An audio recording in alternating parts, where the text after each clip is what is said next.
Accion Lab Innovation Summit 2019. If you remember Reid Hoffman, who's the co-founder of LinkedIn, he used to talk about, building digital products, and he used to say, if you're not embarrassed about the first version of your product, you're not doing something right. And I think that is fundamentally changing now because of digital, because people are building complete simple products, right? Now, how many of you have heard of Oyo? This is a company which came out of nowhere in 3 years with $1 billion from Oyo, is now the world's largest hotelier. This is what digital does to you. So you need now build simple, very complete products, right? And the second thing which you do today, as part of the digital augmentation, which I like to call, is that you plan for AI and IoT from day one.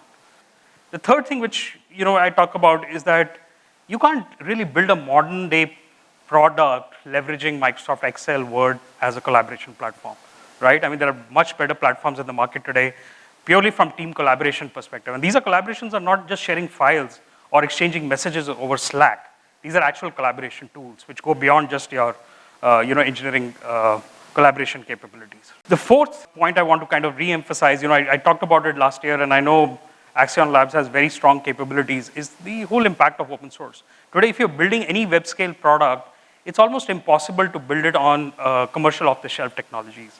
I'm reminded of a quote by a very prominent retailer in the UK, and he said, if I have to become a digital-first company, I fundamentally have to stop being a retailer.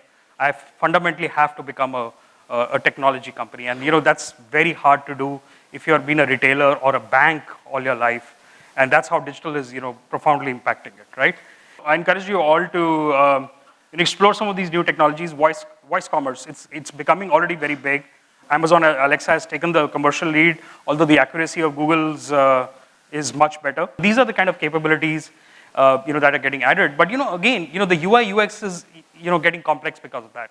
Now, how do you interact with a bot? There is no app anymore, right? Or how do you create an experience through a voice interface where you're able to order through an Alexa device?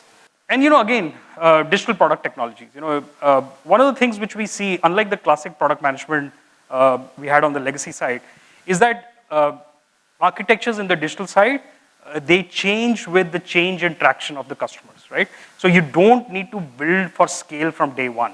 You need to build for scale and revisit the scale architectures in 18 to 24 month horizon. Natural language processing, it's becoming more and more sophisticated. When you look at bots, schematics are changing. Now, if you look at the problem with bots is that as long as you train them well, it's good, but they can't have off-the-cuff conversation. And the last point which I want to kind of emphasize, which I want you to kind of remember, is that a lot of consulting firms, you look at Gartner, McKinsey, even Accenture, they're talking about this whole post-digital world. The new capabilities that are getting added now are voice commerce, the ability to order through Alexa and Google, Microsoft Cortana's, those kind of interfaces. AR, VR is kind of becoming more mature. And obviously, quantum computing, in certain areas, like for example, drug discovery or cybersecurity, these are the kind of capabilities that are getting added. The MVPs are dying in the digital world. You need to have one small entire capability, and they have to demonstrate value from day one.